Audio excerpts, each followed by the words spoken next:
Hello cellists, and welcome to week 2 of playing your instrument. So you've made it this far. Let's review what we worked on last week. First of all, we take our instrument out very carefully. We have our bow out first. Why? Because we need to make sure that it is carefully stored when we're taking out our instrument, because our cases are so soft that they could crinkle the bow and they could hurt it. So we don't want to do that. So make sure you take the bow out first, then take the rock stop out, because once you get the cello out and you have this magic third hand trying to get everything out, don't do that. So make sure you take your rock stop out next.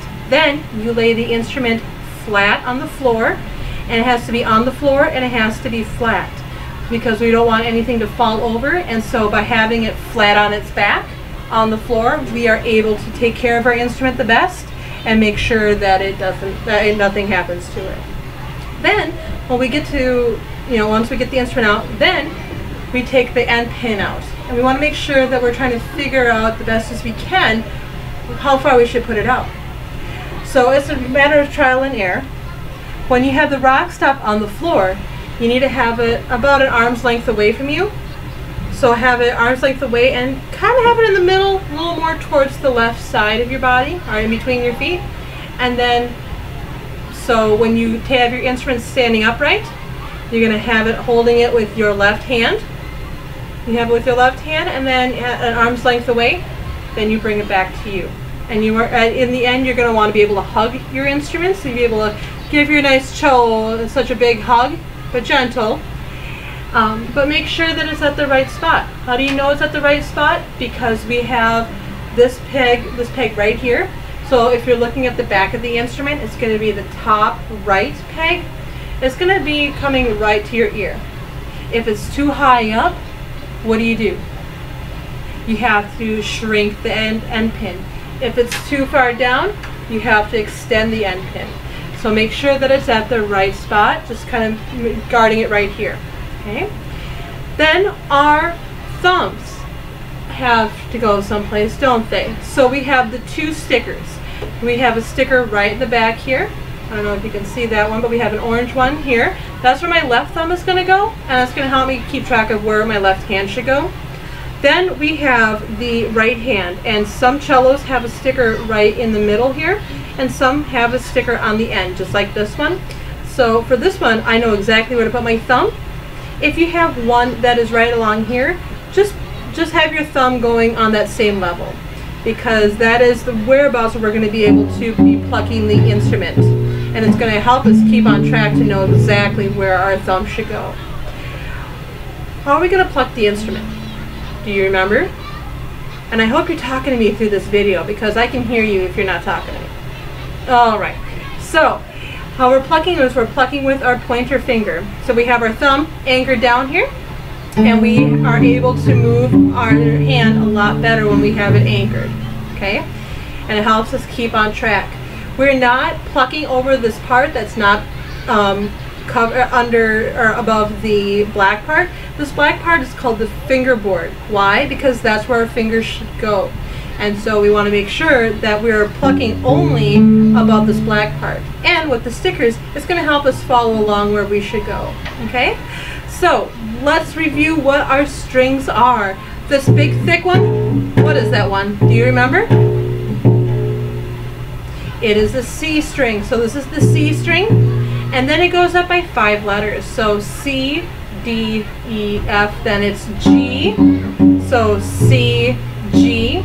Then we go from G to D, and that top note is D to A. So that's going to be our top note, that thin one right alongside the one farthest away from your thumb right here. That one is the A, then D, then G, then that one closest to you is a C. And if it helps you remember, it kind of makes a little C when you pluck it like that. Okay, great.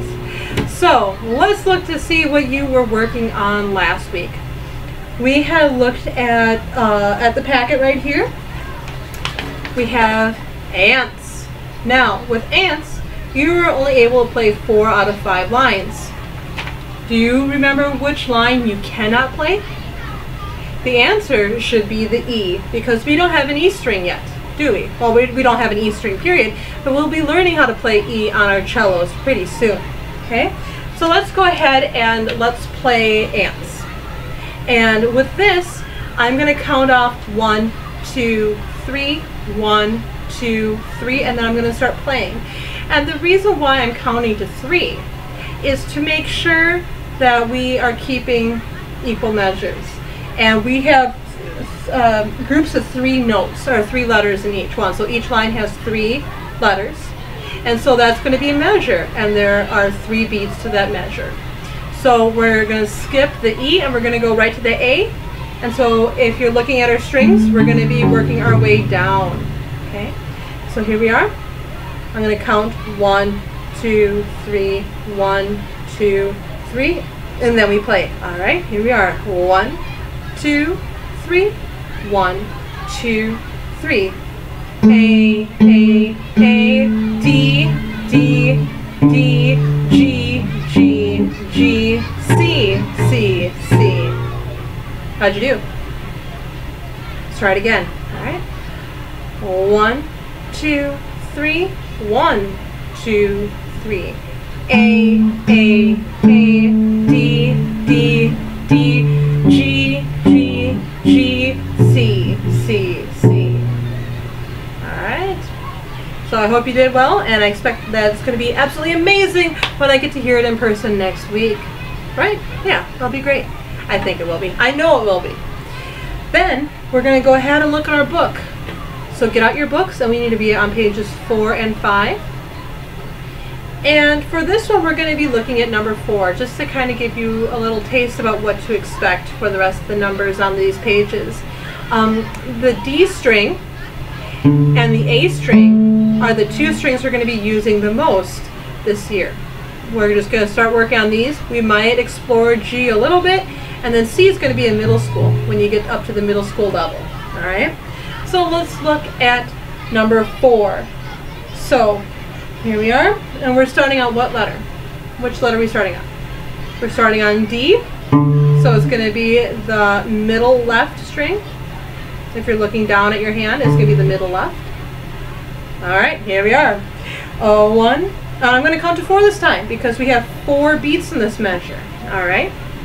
1, 2, 3, 4. D, D, D, rest. A, rest. D, D, A, D, D, D. How'd you do? Were you able to switch back and forth that fast? No? With a little bit of practice. Let's slow it down a little bit, all right? 1, 2, 3, 4. D, D, D, rest. A, rest. D, D, A, D, D, D.